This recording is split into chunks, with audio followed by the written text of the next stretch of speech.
2022년 사순절 묵상 16일차입니다. 오늘은 화평을 얻으려면 이라고 하는 제목으로 하나님 말씀 묵상하겠습니다.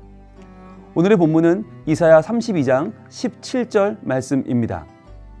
함께 읽겠습니다. 공의의 열매는 화평이요 공의의 결과는 영원한 평안과 안전이니라. 아멘. 여러분, 화평을 얻기 위하여 무엇이 필요할까요? 그것은 그저 착한 마음이나 양보가 아니라 공의라고 말씀하십니다. 공의라고 하면 마땅히 이루어져야 할 하나님의 정의가 이 땅 가운데 선포되고 그것대로 삶이 순리대로 이루어지는 것을 말하죠. 자, 하나님의 공의, 그 의로움을, 하나님의 의로우심을 우리가 알고 믿고 따라 살아가는 것, 하나님의 말씀이 이루어지는 것, 하나님의 신실하신 약속이 우리 삶에 이루어지는 것은 바로 화평의 밑거름이 된다라고 하는 말씀입니다. 그 공의가 우리 삶에 펼쳐질 때에 비로소 그 결과로 영원한 평안과 안전이 이루어진다고 말씀하시죠. 여러분, 우리는 하나님의 공의를 간구하고 있습니까? 하나님의 공의가 이루어지는 것이 우리에게는 마냥 두렵고 떨리는 일이지 않습니까? 오늘 우리가 하나님 편에 서기를 원합니다. 그래서 하나님의 공의가 내 삶에 이루어지는 것이 진정한 화평의 밑거름임을 확실히 알고 우리가 그 공의가 이루어지기를 기도하기를 바랍니다.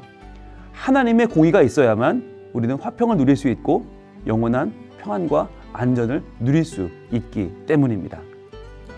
생각해 봅시다. 오늘 나는 삶 속에서 공의를 중요하게 여기며 살고 있습니까? 과연 나는 하나님의 뜻에 관심이 있습니까? 내가 잘 되는 것보다 하나님의 말씀이 이루어지는 것이 나에게는 중심이 되고 있습니까? 나보다 하나님의 뜻을 더 앞세우는 하나님의 공의, 그분의 뜻이 이루어지는 삶을 오늘도 살아가기를 원합니다. 그리하여 우리 삶 가운데 하나님의 화평, 하나님의 안전이, 하나님의 아름다운 일들이 온전히 이루어지는 복이 있는 한 날이 되기를 축복합니다. 기도하겠습니다. 하나님, 저희들은 하나님의 공의에 너무 관심이 없습니다. 내 안위에만 관심이 있지 하나님의 말씀이 이루어지고 하나님의 신실하신 뜻이 우리 삶 가운데 이루어지는 것에는 큰 관심이 없습니다.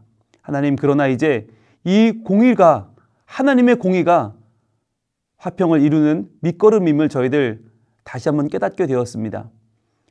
이제 그 공의를 구하며 공의가 이루어지기를 기도하며 하나님의 뜻이 우리 삶 가운데 이루어지기를 소망하는 삶을 살기를 원합니다.